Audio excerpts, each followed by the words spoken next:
Good morning. This is Lewis Porter Jr. It's Monday, the 27th, I think. Oh, the 28th of March at 6:18 in the morning. I woke up and I said I had some work to do, and one of the things I had to do was to do this video.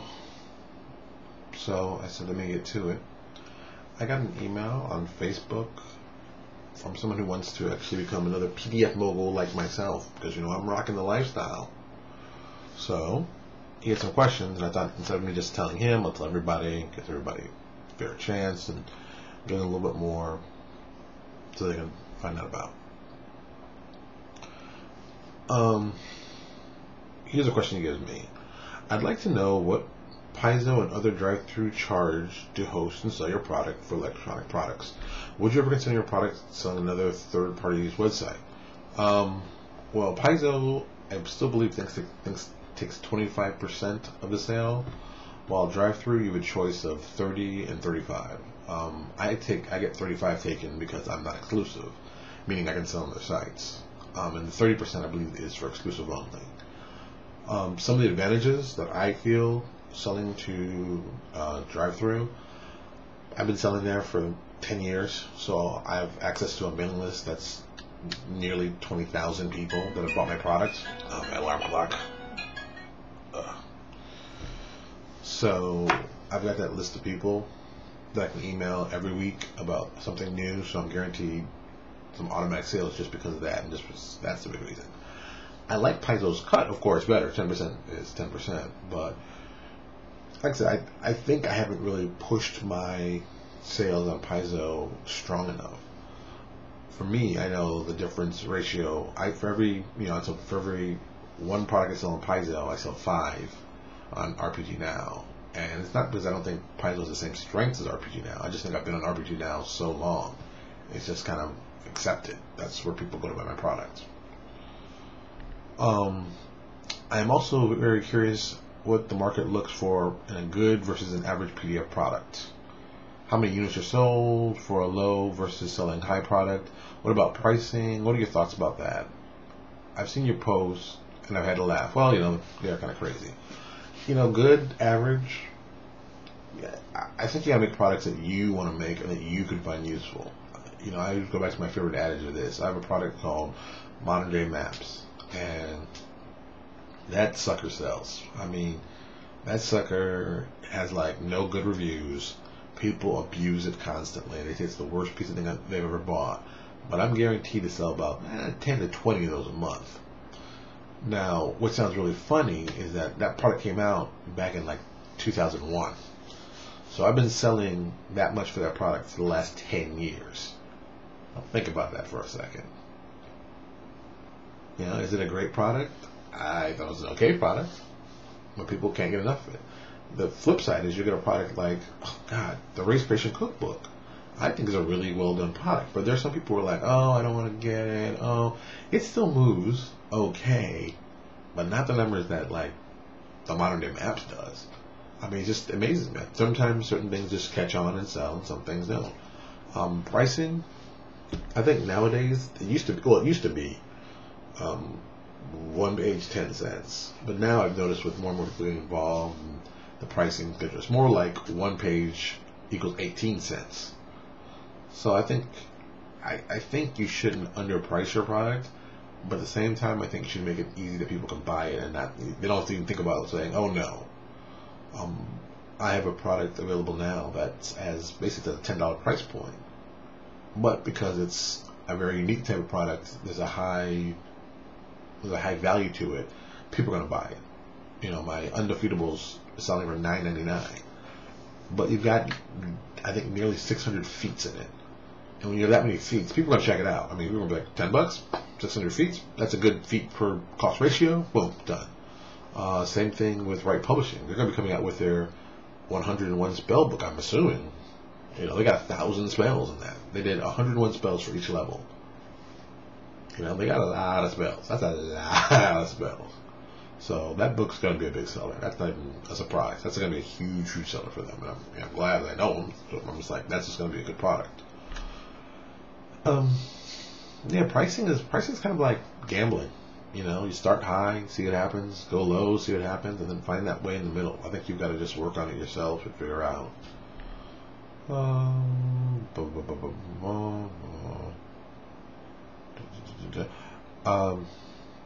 Here's something interesting. Even by this, I think I'll give you guys. Ow, my toe. I think I'll give you guys a little insight. As apparently, Paizo is getting more and more popular. I think a lot of people have seen that. But also, I've noticed is the other side of this, and this is the thing that we always talk about, and I mention a lot, but I don't think everyone's watching it as seriously as I am. That's that whole glut factor. Just recently, Necromancer Games, who used to be part of Frog God Games, they're both one company, now they're split. Bill Webb and Clark Peterson together made Necromancer Games. They split. Bill started Frog God Games, and now Clark Peterson said he's going to be doing products through Paizo. And it's just like, wow, another company joining the Paizo bandwagon. Oh, I know what this means. And for me, this means it's going to be a very saturated market very soon. And it's interesting to see how that's going to affect sales. Because people still have only a certain amount of money, and, they only have a certain amount of money to hold and produce stuff. I think that the failings of 4E have caused this. Now, with this said, I also believe this year they're going to announce 5E. So the same people who have jumped, I don't know if they jump ship to us, are going to jump back to 5E. But they are going to be looking. They're going to be looking for something. I think WotC will attempt something. I think they will come out, and 5E will get announced at Gen Con. That's what I think. I could be totally wrong and be totally crazy, but I'm saying it. I've said it before. I don't know if I said it actually online, but I think 5E is going to be announced. And if 5E is announced, I think you're going to see some of those people start trying to dual stat stuff. But I think WotC will once again make it impossible for you to dual stat a book, and you have to pick them or us. So we're going to see what happens. I think it's going to be an interesting year. Oh, here's something. And this is just something because the person who wrote this and I were talking. You need to get on Skype. You need to buy a camera and get on Skype. It is silly in this day and age not to be on Skype. Really, come on. You're talking $40 for a camera, maybe. And then you can get and talk to people and see them, which I think, as you can see, is better than hearing them. You can see me. You can see my office. You can see my hats. You can see my hats. You can even see. Can you see it over my Taskmaster statue? See. I think that's the stronger point. That's just me. I think buy a camera, get on Skype. Here's another point. These guys are looking to specifically release DM-friendly low-price supplements and adventures. So, is it a good? I don't know. Low does not be low cost. I believe in if you give something away for free, that's one thing. Now, low cost. Well, I put 80% of my product on sale for $8.99. It's not good Lord, not $8.99 for $1.99. And is that a low price, or is that what the market's going to bear? And all the product I put on sale, is it stuff it was selling or stuff that's now selling? Well, stuff's starting to sell now, because I think people have always been interested. But at $5, I'll wait. At $2, I'll toss it. See how I'll toss a couple bucks. See how it goes. So that's basically it. I think DM product is always a good choice, but I've always believed in the sense of you give one product away for free, to at least get them so they can test you out, and then you sell the rest. It's the drug dealer mentality. It's even the same one that drug companies use. People are King Gillette. Everybody's heard that story. They got King Gillette razors. Basically, they give you the actual piece for free, but they sell you the razors because that's where the money's at. The money's not in the cure. The money's in the medicine. See, that's how a drug dealer makes his money, on the re-up. And that's how they're looking. That's the smart idea. You give the thing that's useful away, but the thing that goes with it to make it really useful, you sell it to them. That's pretty much a standard business policy that's been working for, I don't know, over 100 years. I mean, hey, I'm no genius. I just copy what I know it works. Oh yes, my son, of course, is asleep right now, but he'll be up at 8. He might do some more of these videos, but he's getting taller and starting to walk, and he's actually starting to speak, so you might actually hear some first words from my son on this. Oh, also, I did start the Thank You Economy. I'm enjoying it. I'm only 36 pages in. I've been doing some other stuff, but I'm enjoying it. I finished reading. I put it on the shelf, didn't I? Yes. Let me actually get the book. Hold on.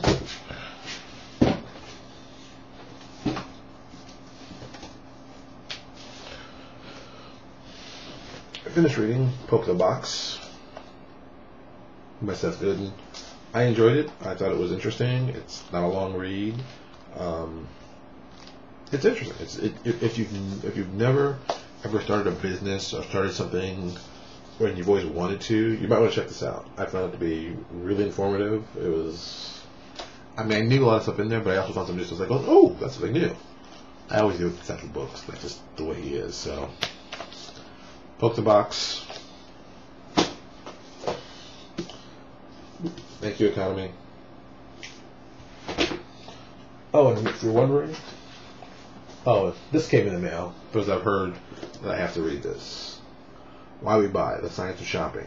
This is another big one on pricing. Paco Underhill. If you ever heard me talk about the guys at Webcomic Weekly, Richard Koo from them loves this guy, and I think Richard Koo is an incredibly smart guy. He's the guy who turned PvP into $1 million business, so he must know something. So, just something you should take a look at. Oh, what did I just place up on here? Oh, that was garbage. I didn't worry about that. If you're ever wondering what I'm reading, everything's to the side of me. So, Wired Magazine. I got a subscription and had it for years. Something you should be reading if you're not reading. Always interesting stuff in there.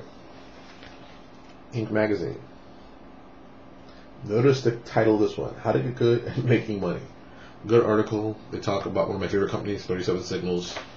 If you don't know who 37 Signals is, I should punch you in the face for that one, but I'm not going to. Go Google 37 Signals, read about them. That's a company you need to be following. They have another book. Where's the other book I got for them? It's up there. I'm not going to get it right now. I'm going to let you guys Google 37 Signals first. More Inc. Magazine.